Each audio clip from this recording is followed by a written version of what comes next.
Determinant में लिख दीजिए, वो दो वेक्टर जो प्लेन के पैरेलल होंगे उनके डीआर जो होंगे सेकंड और थर्ड रोज होंगे, तो फर्स्ट रो तो डिफरेंस मिल जाएगा।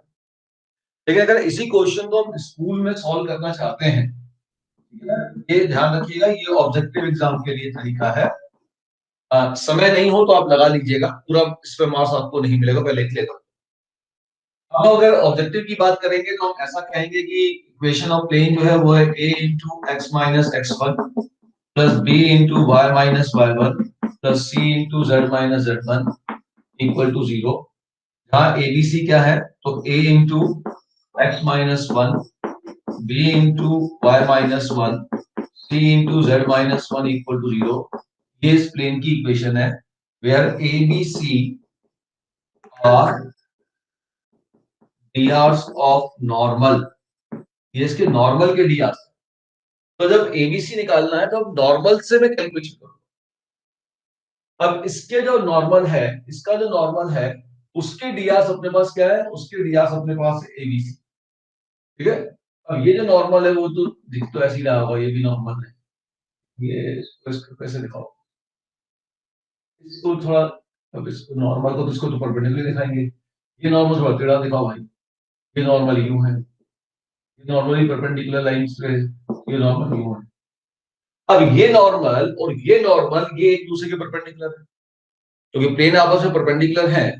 अगर ये दो प्लेन आपस में परपेंडिकुलर हैं तो उनके नॉर्मल भी आपस में परपेंडिकुलर होंगे, फिर दोनों नॉर्मल आपस में परपेंडिकुलर हो जाएंगे। तो इसका जो नॉर्मल है और जो ये जो प्लेन है इसके डीआर के प्रोडक्ट का सम, पूरी कहानी नहीं लिख रहा हूं, इसका प्रोडक्ट का सम जो हो जाएगा 2a plus 3b plus 4c equal to 0। फिर ये इसका नॉर्मल, इसका नॉर्मल भी परपेंडिकुलर है, तो हो जाएगा a minus 2b plus 3c equal to 0। अब क्रॉस मल्टीप्लिकेशन से एबीसी निकाल लीजिए, तो यहाँ पर कैलकुलेशन प्रोसेस बिल्कुल सिंपल है। अगर हम डिटरमिनेंट का यूज करना चाहते हैं तो अपने को प्लेन के पैरेलल दो वेक्टर ढूंढना है, और हम कैलकुलेशन करना चाहते हैं तो अपने को प्लेन के नॉर्मल की परपेंडिकुलर वाली कहानी यूज करनी है। समझ में आ गई सभी को? इसके आगे सॉल्व करने की जरूरत तो नहीं है मुझे। अब तो आप एबीसी निकाल सकते हो, उस एबीसी को यहाँ पुट कर दीजिए, वो एबीसी ये आने चाहिए जो यहाँ लिखे हुए हैं, देख लो ये आएंगे और क्या आएंगे, ये आएंगे ए अपॉन, छोड़ दो तो हो गया 9 प्लस 8 17, बी अपॉन इसको छोड़ा तो हो गया 4 माइनस 6 माइनस 2, सी अपॉन इसको छोड़ा -4 -3 -7। ये एबीसी आ गया, इसको वापस वापस पुट कर दो। भाई सब्जेक्टिव में ये तरीका पे हम इसलिए ध्यान देना, थोड़ा सा लैंग्वेज लिखनी है, ठीक है ना, क्योंकि 3 नंबर का क्वेश्चन है या 5 नंबर का क्वेश्चन है तो इस लैंग्वेज लिखनी पड़ेगी आपको। कितना समझ में आ गया सभी को? अब लिखिए हेडिंग अगली, plane passing through 2 point and parallel to one vector. इसको नोट डाउन कर लीजिए, plane passing through 2 point and parallel to one vector. पहले इसको नोट डाउन करें, फिर प्लेन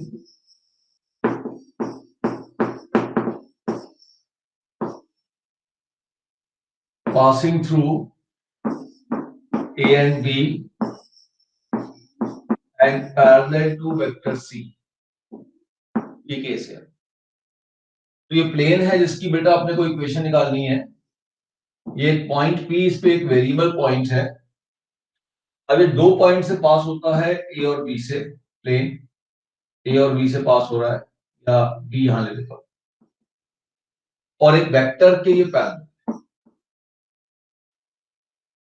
तो अगेन प्लेन की इक्वेशन निकालने का तरीका तो वही है कि प्लेन के अंदर एक लाइन ढूंढ लो और एक उसका नॉर्मल ढूंढ लो। तो प्लेन के अंदर लाइन भी एपी हो गई, एपी हो गई। अब मुझे इसके नॉर्मल ढूंढना है, ये जो नॉर्मल है ये नॉर्मल मुझको निकालना है, ठीक है ना। ये नॉर्मल कैसे मिलेगा ये सोचिए आप, ओए how you can get this normal ओए।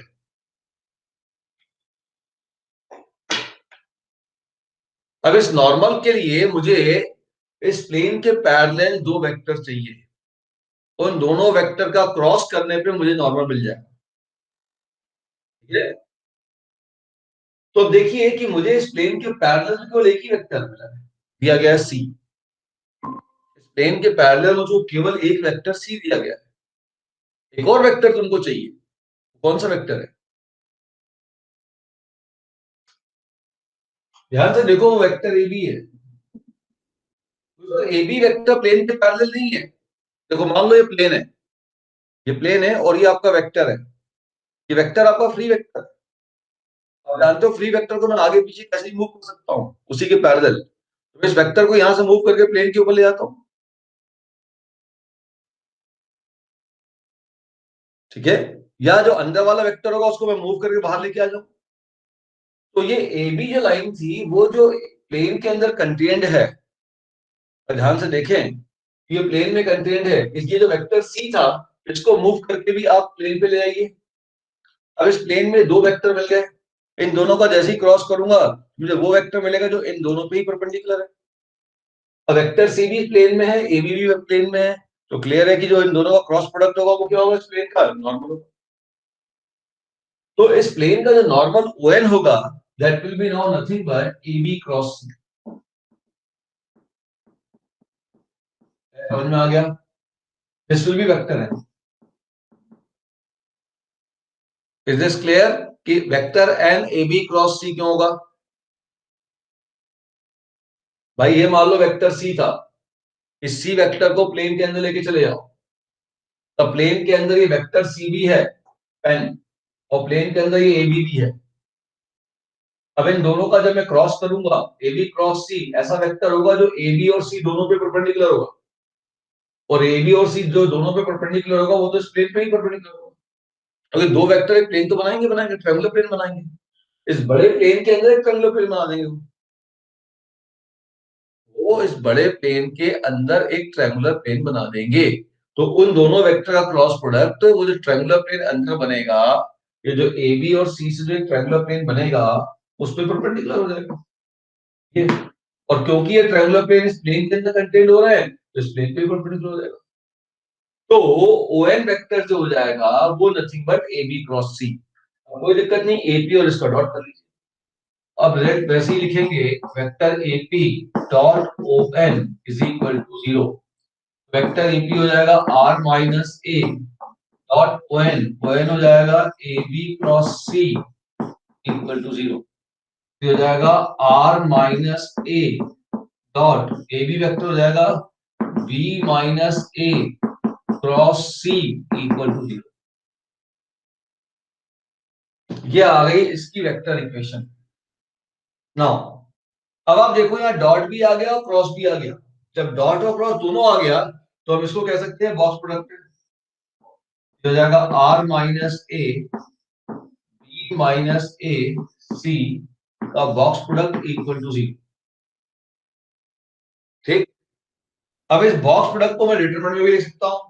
डिटरमिनेंट, अब कार्टेशियन फॉर्म में लिखूंगा तो इसके कोऑर्डिनेट क्या लूंगा, x y z। इसके कोऑर्डिनेट क्या लूंगा, x1 y1 z1। ये कोऑर्डिनेट लूंगा x2 y2 z2। Vector C को लिख लूंगा c1i plus c2j plus c3। तो r माइनस ए फर्स्ट को देगा, ये हो जाएगा x minus x1 y minus y1 z minus z1। c minus A x2 minus x1 y2 minus y1 z2 minus z1, और c1 c2 c के determinant solve कर लीजिए। ठीक।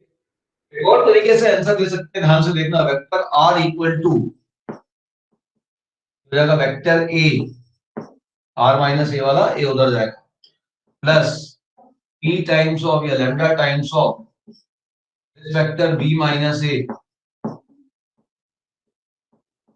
Plus mu times of vector.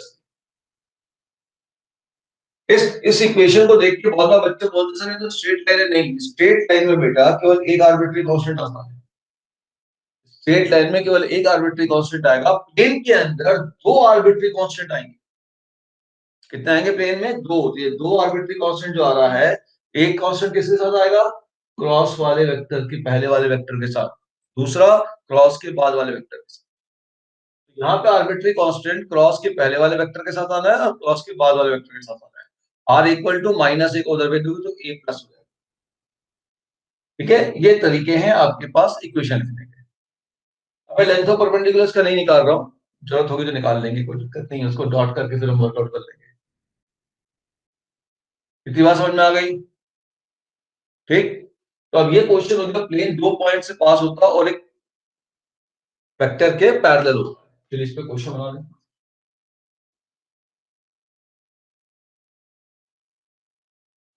इसमें बड़ा simple सा question पूछते हैं, लेकिन उसमें बच्चों को बड़ा कंफ्यूजन होता है। जैसे हमने क्वेश्चन कहा ऐसा, सब एक प्लेन है, इसकी इक्वेशन निकालनी है अपने को, और ये एक पॉइंट से पास हो रहा है ए 3, 5, और इसके अंदर एक लाइन है जो इस लाइन कंटेंट है, और इसकी इक्वेशन है x-2/4 y-5/3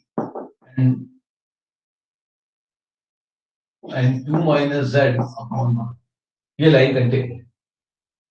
क्वेश्चन है, प्लेन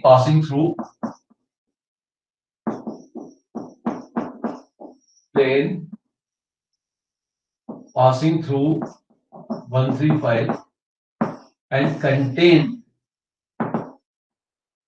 contained line this, ये लाइन कंटेंट है। then to find the equation, note down कर लीजिए और सोचिए क्वेश्चन क्या दिया है। प्लेन एक पॉइंट से पास हो रही है 1, 2, 3, और वो प्लेन के अंदर एक लाइन भी 135, और उस प्लेन के अंदर एक लाइन भी कंटेंट, उस प्लेन के अंदर क्या बेटा, एक लाइन भी कंटेंट है। तब आपसे बोल रहे हैं कि भाई प्लेन की इक्वेशन। तो देखिए, डिटरमिनेंट लिखने का तरीका बड़ा आसान है, सबको अब क्लियर हो गया होगा। पहली रो जो इसके डिफरेंस से आएगा, दूसरी रो इन दोनों कोऑर्डिनेट के डिफरेंस से आएगा, तीसरी रो जो इसका पैरेलल वेक्टर से आएगा। फर्स्ट रो एपी से, दूसरी रो इसके पैरेलल एक वेक्टर जो एबी दे रहा है, और दूसरा एक पैरेलल वेक्टर जो सी दे रहा है। इसको लिख लीजिए सेकंड और थर्ड रो।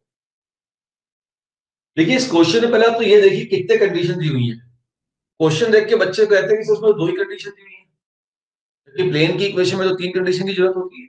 बेटा इसमें तीन कंडीशन दी हुई है, कैसे कोई बताएगा? इसमें भी अपने पास तीन कंडीशन है, कैसे? एनीबॉडी? तीन कंडीशन कहाँ है? एक पॉइंट दिया हुआ और एक लाइन दी हुई है प्लेन के अंदर। अच्छा ये बताओ, लाइन की इक्वेशन को बनाने के लिए कितनी चीज चाहिए, बताओ? लाइन की इक्वेशन को अगर हमें फॉर्म करना है तो हमें कितनी चीज की जरूरत पड़ती थी? दो चीज की, एक पॉइंट और एक उस लाइन के डियास। ठीक है ना? बिल्कुल सही। तो हमें दो चीज की जरूरत पड़ती थी, एक पॉइंट और दूसरे उसके डियास। तो अगर हमने लाइन की इक्वेशन दी है, इसका मतलब हमने पॉइंट भी दिया हुआ है, उस लाइन के डियास मतलब उस लाइन के पैरेलल एक वेक्टर भी दिया हुआ है। तो एक्चुअल में जो लाइन दी हुई है, इसका मतलब ये लाइन जिस पॉइंट से पास होती है वो अपने को मालूम है। वो पॉइंट है आपका बी, और उसके कोऑर्डिनेट आपके पास न्यूमरेटर को जीरो करने पे खुद जाएंगे, मिल जाएंगे 2, 5, 2। और इसके पैरेलल वेक्टर अपने पास दिया होता है, उसके डीआर कितने हैं? 4, 3।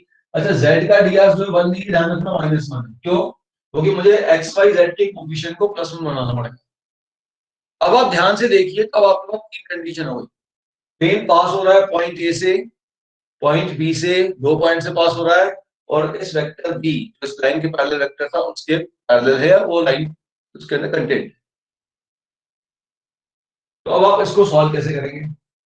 सबसे पहली चीज देखिएगा, कि लाइन में डियास लिखते समय ऊपर वाले z को +1 बनाना है, माइनस कॉमन लोगे यहां से, ये माइनस कॉमन लेना है अपने को, और नीचे माइनस लेना है। तो डियास अब इसके हैं 4, 3 एंड -1। 4, 3, 1 नहीं है, जल्दीबाजी में गलती नहीं होनी चाहिए। तो चलिए, अब अपने पास तीन मिल गए। अब डिटरमिनेंट से कैसे लिखेंगे? एक लाइन का सॉल्यूशन, पहली चीज डिटरमिनेंट हो जाएगा x-1, y-3, z-5। अब क्या, ये तो एक लाइन हो गई एपी वाली, ये तो एपी लाइन हो गई इसके अंदर। अगला क्या ढूंढना है? इसके पैरेलल दो वेक्टर, या इसके अंदर कंटेन्ड दो वेक्टर। एक तो लाइन ए बी कंटेन्ड है, इसके मैं डीआर निकाल सकता हूँ, तो ये हो गया 2 - 1। तो लिखो तो 2 - 1, 5 - 3 एंड 2 - 5। और अगला इसके पैरेलल कोई वेक्टर दिया है या, तो इसके पैरेलल वेक्टर भी है मेरे पास 4 3 -1, यहाँ लिख लीजिए 4 3 -1। अब स्कूल वाले मेथड से कैसे करेंगे, फिर वही वन पॉइंट फॉर्म से इक्वेशन लिखेंगे, a into x minus 1, b into y minus 3, c into z minus 5 equal to 0। ये प्लेन की इक्वेशन हो जाएगी जो इस पॉइंट a से पास हो रही हो, वन पॉइंट फॉर्म से प्लेन लिखिए। ये जो प्लेन है, अब ध्यान दीजिएगा इस प्लेन के ऊपर एक और पॉइंट सेटिस्फाई हो रहा है बी, तो बी पॉइंट इस प्लेन में लाई कर रहा है, तो बी के कोऑर्डिनेट इसको सेटिस्फाई करेंगे। अब लिख लो point B lie on 1, B satisfy करवा लीजिए, 2 पुट कर लीजिए तो हो जाएगा 2 -1 into a plus b into 5 -3 plus c into 2 -5। Actual में वही आएगा जो ये लिखा है। ये आपके पास हो जाएगा a plus 2b minus 3c0 relation number 2। अब अगला क्या, अगला भाई ये प्लेन का नॉर्मल तो ऐसे जाएगा, ये परपेंडिकुलर ऐसा होगा, इसके डीआर्स क्या है ए बी और सी, ये नॉर्मल इस लाइन के ऊपर क्या होगा परपेंडिकुलर, तो दूसरा केस वहां से मिल जाएगा कि नॉर्मल ऑफ प्लेन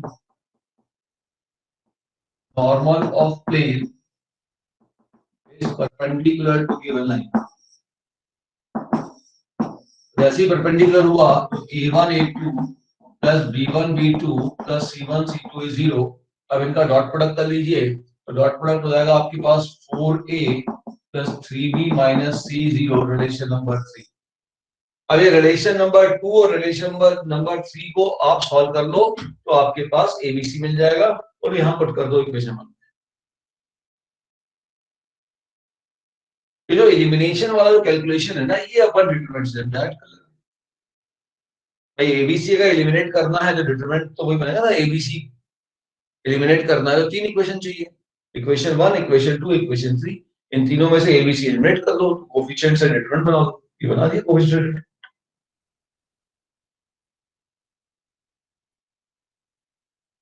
डिटरमिनेंट में ऐसा काम किया था ना कि देखो बेटा अगर एबीसी एलिमिनेट करना है तो 3 इक्वेशन लिखिए, और 3 इक्वेशन में से एबीसी एलिमिनेट करने का मतलब है उनकी कोफिशिएंट से बनने वाले डिटरमिनेंट को जीरो कर दीजिए। ठीक कर दिया, इनके कोफिशिएंट से बनने वाला ये डिटरमिनेंट, इस कोफिशिएंट से बनने वाला एबीसी का ये, एबीसी के कोफिशिएंट से बनने वाला ये, जीरो कर दिया। बात समझ में आ गई? चलिए क्वेश्चन करिए। एक प्लेन है, प्लेन पास होता है 101 से, ठीक है, और दूसरा पॉइंट 357 से, और परपेंडिकुलर टू वाई प्लेन है। निकालो,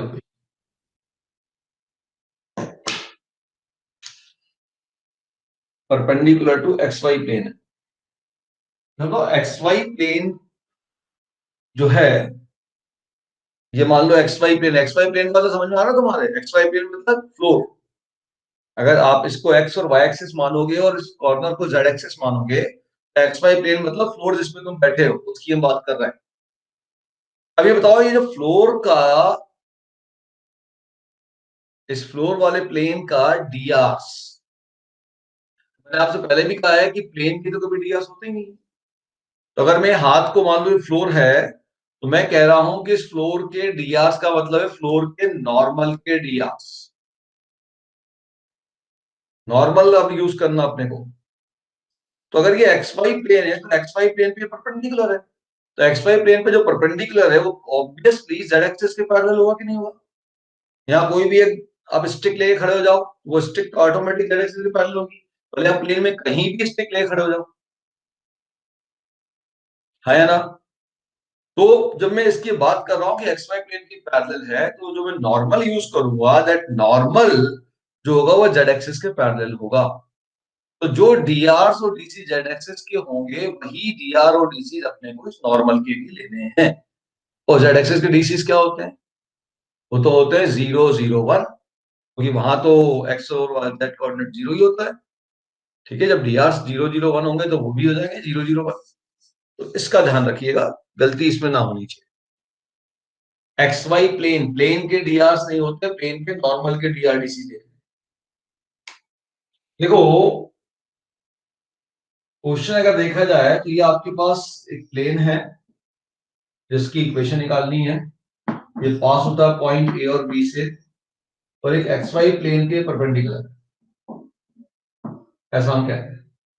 अगर एक्स वाई प्लेन के परपेंडिकुलर है तो इसका जो नॉर्मल होगा वो इस प्लेन के पैरेलल है। अगर ये दो प्लेन परपेंडिकुलर है, मैंने बार बार कहा दो प्लेन अगर परपेंडिकुलर है तो इस वाले प्लेन का नॉर्मल इस वाले प्लेन के पैरेलल, क्योंकि डिटरमिनेंट को यूज करते समय हमें प्लेन के पैरेलल चाहिए लाइन। तो अब तो बड़ा इजीली क्वेश्चन बन जाएगा। डिटरमिनेंट अगर हम बात करेंगे तो एक लाइन का क्वेश्चन है, x minus one, Y minus zero, Z minus one. अब इनका डिफरेंस ले लो, 3 माइनस वन, तो मैं लिख देता हूं 5 माइनस जीरो और 7 माइनस वन। और एक्स वाई प्लेन का जो नॉर्मल है, एक्स वाई प्लेन का नॉर्मल कौन है, वो तो जेड एक्सिस के पैरेलल है, जेड एक्सिस ही लेंगे, उसके डीआर होंगे 0 0 1, ये हो जाएगा 0 0 1। अब कुछ नहीं करना है, प्लस माइनस प्लस यहां लेके सॉल्व कर लीजिए, एक लाइन खत्म है। ठीक है, जनरल मेथड तो कर लोगे, अब plane passing through one point फिर से सेटिस्फाई कराओ, फिर उससे डीआर का प्रोडक्ट का सम जीरो करो और सॉल्व करो उसको आगे। कॉन्सेप्ट समझ में आ गया सभी को? डाउट?